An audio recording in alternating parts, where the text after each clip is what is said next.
Now, I promised a shorter talk this morning because it's Christmas Day. We'll see how I do with that. We are here to party today. We are here. We have all the accessories, don't we? We've got the party hats. We've got balloons. We've got birthday cake back there. We are prepared. We have all the decorations. We have the Advent candles. We have the Christmas trees. We have all the lights, all the decorations. And here we are. Today is the day. It is Christmas. It's a celebration of the birth of Christ. Not only the one that we know of Jesus, but absolutely the one that we know of as Jesus the Christ, that we see as the one who shows us the way, who has modeled for us how to live our lives in love and simplicity, how to be in this world. We call ourselves first century Christians because we follow the teachings of Jesus. We see Jesus not as the unique, only one. The great example is how we see the Christ. The great example of how we are to live our lives. It's also our birthday. Our birthday and our rebirth of the awareness of that Christ consciousness within each one of us. For that's what we teach in unity. That each one of us contain within us the divine, that we each carry a Christness within us. And so it's our remembering today. It's our celebration and our remembering to express the Christ. For as humans on this planet, we are both human and divine. And we make our choice, we make the decision in what we express in this world. And sometimes it is, far too human. And other times we remember, and it is incredibly beautiful when we do, when we express those qualities of the Christ, when we behold the Christness in everyone around us. For you are each beautiful, unrepeatable, magnificent expressions of the divine. That is who you are. And you're here to shine your light, to be that as no other can. No one else brings the gifts that you do, that are filtered through your personality and your life experiences, that only you can do that. Only you can shine the light that is you. Well, we all have favorite Christmas songs, and we've heard them throughout this month. Beautiful Christmas songs. There are other secular Christmas songs, some of which are our favorites as well, and we can find beautiful meaning in those. One of my favorites is performed by Faith Hill. Yes, I like country music. I like all kinds of music. And this one is called Where Are You Christmas? It's melancholy.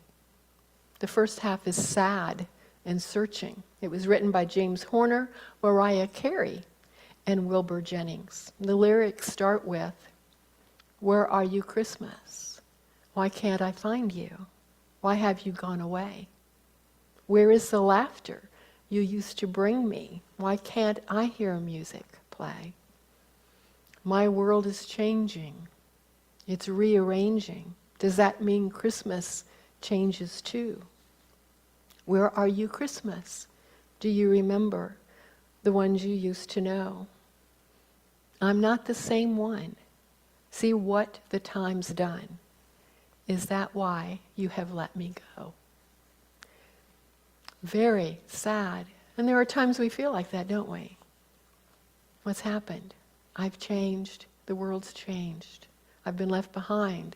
I'm not connected to the same things I used to be connected with. But then it goes into beautiful affirmations to remind us, to lighten our hearts, to brighten our hearts. Christmas is here, everywhere. Christmas is here if you care. If there is love in your heart and your mind, you will feel like Christmas all the time. Oh, I feel you, Christmas. I know I found you. You never fade away. The joy of Christmas stays here inside us. Fills each and every heart with love. I love those lyrics. I love those lyrics. If there is love in your heart and your mind, you will feel like Christmas all the time. You will feel like Christness all the time. You will feel like expressing the divine, the truth of your being all the time. Martha Smock, that name may be familiar to some of the Unity folks here, was involved with Unity from birth. She was born into a Unity family. And eventually served as the editor of our Daily Word for 33 years, writing extensively articles and poems. She made her transition in the 80s. And this morning we're going to look at an excerpt from an article that she says, "Make every day Christmas." She says, "How wonderful if every day were Christmas. Why can't it be? The spirit of Christmas can and should be continuing the spirit on December 26th, 27th, 28th, and on throughout the entire next 365 days until it's Christmas again." I added that little part at the end. Perhaps the reason that the Christmas spirit seems to get lost is that our thought and time have been given to outer activities. The emphasis has been on the preparation for Christmas, and not enough real thought or time have been given to the spirit, the meaning, and the reason for Christmas. This can be a Christmas that you will always remember, that will stay with you, that will live with you, that will continue with you every day of your life. The way to make it such a Christmas is to seek deep within your heart and your soul for the Christ. To let your heart be a cradle for this divine rebirth. Let your heart be a cradle for this divine rebirth. Every day can be a day such as Christmas when we think of the Christ reborn in us and in the world. I'm going to pause here before I continue. When we look for the Christ being born in the world, when we see it and we recognize it and we give it attention, that magnifies. Whatever we give our attention to magnifies. And so, when we recognize that rebirth in our world, when we recognize the expression of the divine in our world, and we pay attention to that, and feel a gratitude for that, it magnifies, it grows, it expands. She goes on to say, every day can be a day such as Christmas when we think of the Christ reborn in us and in the world. Every day can be a day when we think of others and give to them our love, our friendship, our time, our substance.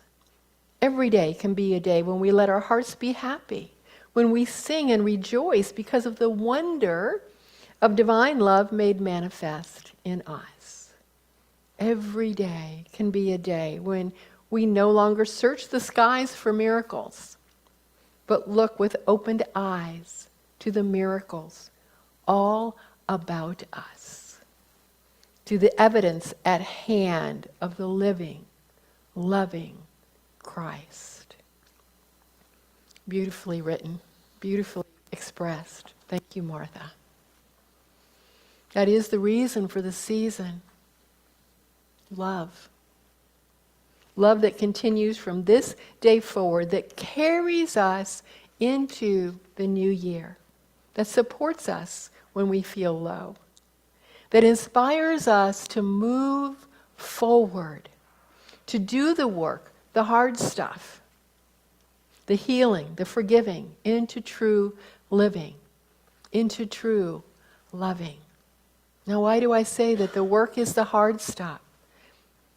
Because growing is difficult. It can be painful.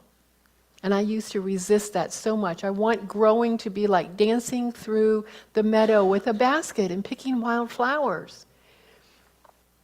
If we didn't resist, it would probably be like that, but we do find ourselves resisting. If you look at the word grow, it's grr, ow. Okay? So there can be pain.